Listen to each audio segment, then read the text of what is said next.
Taylor showed up to Tight End University. How did it? Tay showed up. Yeah, we. I mean, you already know. We had this plan for a while that we were gonna have some fun with the tight ends, and especially tight ends and friends, all the evening events. How did this come about? We're in Nashville. She grew up in Nashville. She moved there when she was younger. I won't say when the idea came up. Tay just kind of went up to him and the band and just was like, "Hey, if you guys are down, like, I'll go up there, play a song, and see if we can, pop the roof off this place." Social media exploded when Taylor Swift showed up for lunch in Ohio wearing her own merch. Instead of hiding in sunglasses and a hoodie like most celebrities, she made a bold statement. Taylor walked into that casual lunch date with Travis Kelce. Dressed like it was Fashion Week. She wore a seagull-striped poplin shirt from her 2025 summer collection. Simple, iconic, and viral-worthy. That sky blue shirt from 1989 featured a massive seagull print on the back. Totally unforgettable. It screamed rear court era, instantly reminding Swifties why they fell in love with her evolution. She paired the look with a pleated miniskirt and a sharp ponytail that oozed confident style. Her vibe said, "I just threw this on, but still look Pinterest perfect without even trying." Insiders say this wasn't a PR stunt, just Taylor being her authentic, fearless, trend-setting self. The internet couldn't handle it, instantly turning a candid street-style moment into fashion history. One emotional fan even said they cried seeing her casually living in her own legacy. Others pointed out how she's always worn her lyrics, eras, and identity right on her sleeve. It gave major Miss Americana energy, where Taylor repped her brand like it was her armor. No interviews, no cameras, just iced tea, soft glam, and merch that outshine designer fashion. Because when you're Taylor Swift, you don't follow trends, you wear your story and become the moment. Every Swiftie's dream and Scooter Braun's worst nightmare finally came true. Taylor took her music back. But the best part, she looked completely relaxed, doing it comfy, cool, and totally unbothered. Gold Danley earrings, a laid-back ponytail, and her NFL boyfriend right by her side. Honestly, who needs a glam squad when you've got your own fashion line and the confidence to match? This wasn't just a date, it was a quiet celebration of one of the biggest wins in her career. Travis Kelce wasn't just there for the pasta and paparazzi, he showed up for the moment. When Taylor Swift signed the papers to reclaim Taylor Swift, Fearless, Speak Now, Red, 1989, and Reputation, insiders say Travis was right there, quietly supporting her like the emotional tight end we never knew we needed. Those casual outings hit different when your man's been in your corner through an industry-defining power move. It wasn't just about fashion or fame, it was about taking back her story and finally owning her legacy. It wasn't just a legal mic drop, it was emotional, powerful, and raw enough to ruin mascara. While Taylor celebrated reclaiming her hard-won Masters, Travis stood beside her like boyfriend of the year. He literally crossed countries to be there, proving once again he's peak green flag material. Sources say it was deeply emotional. Taylor felt disbelief, relief, and joy after years of fighting. And Travis, total rom-com energy, soaking it all in without stealing the spotlight. He wasn't trying to be seen, just quietly solid, standing off to the side like her anchor. Insiders say he wouldn't have missed it for anything, no matter the distance or cost, plane, bus, portal, whatever it took, he was getting to her. No hesitation. Taylor's fans went wild over his silent support during such a life-changing moment. And the cherry on top, Taylor's personal letter on her website felt like the emotional end scene of a movie. One woman, one legacy, one full-circle victory with her man clapping from the wings, right where she needed him. Of course, the internet did what it always does, started questioning if Travis and Taylor are too perfect. Some people claimed their moments together felt scripted, like a PR team was pulling every string. But Travis wasn't having it, and he shut that down fast on a podcast built for football fans. With zero patience for the drama, he made it clear he's over people turning dates into conspiracies. He kept it raw and real, saying straight up, "They're just vibing, bro," and left it at that.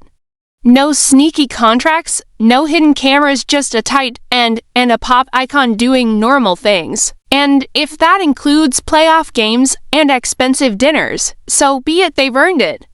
Travis even joked about how wild it is that people think their love life is scheduled.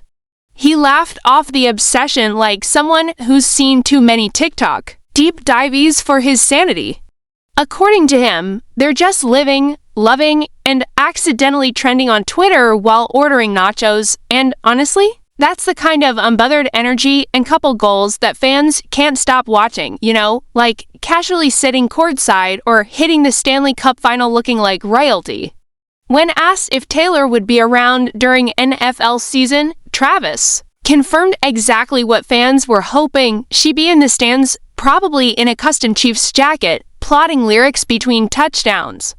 And let's not forget, during her Eras tour, she was flying between continents just to see him. That's not PR, that's real dedication, and Swifties ate it up. The cuttest twist? Travis is introducing her to sports like it's her next album era. One week it's hockey, the next it's curling at this rate. She'd be commentating the FIFA World Cup. Meanwhile, a close source said they've been trying to keep things low-key because of the chaos. And speaking of chaos, Travis just admitted the most hilariously tragic part of dating Taylor Swift. The man can't even go to the bathroom in peace anymore. Fame hits different when your girlfriend is the biggest pop star on earth and your date nights trend worldwide.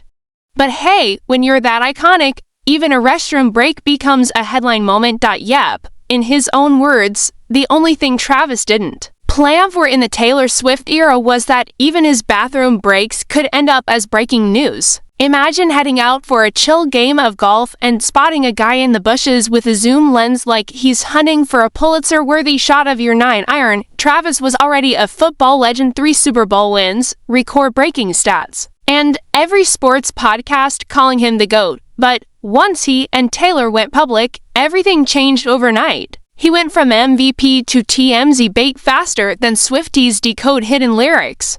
His jersey sales spiked by 400% the moment Taylor showed up at a Chiefs game, and that wasn't even during playoffs. His Instagram followers exploded like a love story. Remix went viral. He even outranked presidents and popes by becoming the most searched name on Wikipedia. That's global impact. But as viral fame soared, so did the downside. Travis admitted he wasn't fully ready for the media circus that came with dating the world's biggest pop star. The flashbulbs, the headlines, the zero privacy, it all came fast. Because with peak virality comes real vulnerability, and that spotlight never blinks. Apparently, the fame storm got so intense that even bathroom breaks now come with existential dread. Travis joked he didn't want his meet ending up on page 6, and honestly, who could blame him? There's nothing glamorous about being chased through the woods mid-pee by paparazzi. And it's not just the major outings, every little moment with Taylor becomes a tabloid headline. From hand-holding to phone scrolling at the Stanley Cup final, even nacho sharing gets dissected like a crime scene. Nose-picking, forget it, privacy is a luxury they no longer have. But if you need proof of how dangerous things can really get, here's the jaw-dropper. A man in Colorado, completely unhinged, believed Taylor was his wife, landlord, and baby mama all at once. Yes, seriously. Taylor had to extend a restraining order against Brian Jason Wagner, a walking red flag who tried to legally change his address to her house. Like, sir, this is real life, not Monopoly. You don't pass go and collect a Grammy. Insiders say the nightmare began in July 2024 and spiraled fast.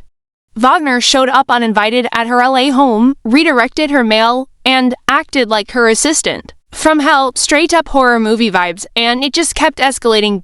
By May 2025, things took a terrifying turn when Wagner allegedly showed up holding what staff feared was a weapon. That's when the situation officially escalated from creepy to full-blown nightmare.